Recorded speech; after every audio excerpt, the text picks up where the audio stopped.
Okay guys, here we go. We departed on Thursday at silly o'clock on an Andrews coach for Dover Dock.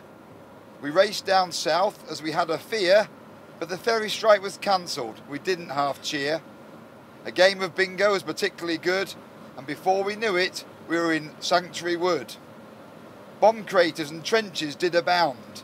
Our group went quiet, there wasn't a sound. You needed little imagination, indeed no magic, to see the life of a Tommy was incredibly tragic. The Germans were ready and had the high ground, and all day long our positions did pound. We were so brave and life was so tough. The boys did it for us, we can't thank them enough. After Essex Farm and tea, around about 8, we took part in the ceremony at the Menin Gate. The last post was played and prayers were said, and Lewis and Amelia laid the poppies so red. In a museum in Ypres, the full story was told. Seeing films of such slaughter made me feel cold. Some free time ensued, and next on the list was grabbing the chocolate deals not to be missed.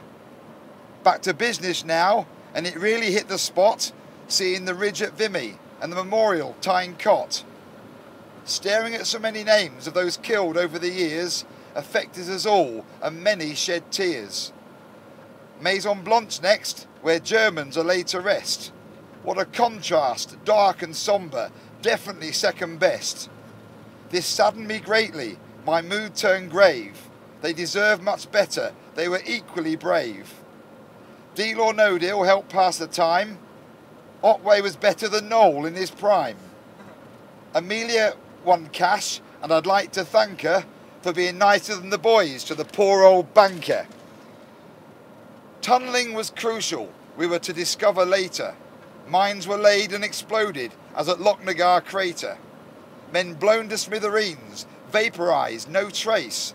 Then just names on memorials instead of a face. The assault on Beaumont Hamel was clearly no lark. We saw it laid out at Newfoundland Park.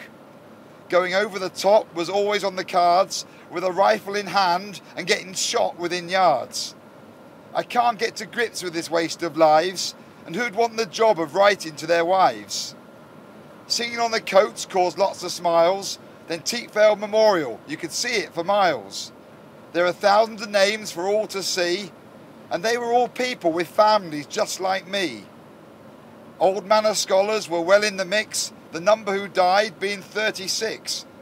We paid our respect to far more than one, laying wreaths, saying prayers, saying thanks for what you've done. O'Twill was next, beautiful, serene and calm, a fitting resting place for those who came to harm. We finished at Arras and had time to roam. We paid our final respects, then set off home. So what have I learned from Belgium and France? Well, that Miss Durden is mad and Mr. Walton can dance. Mr. Otway can organise a hell of a bash, and I'll tell all the parents it was well worth their cash.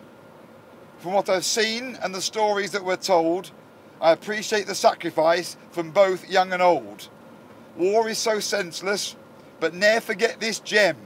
Wherever you are, we will remember them.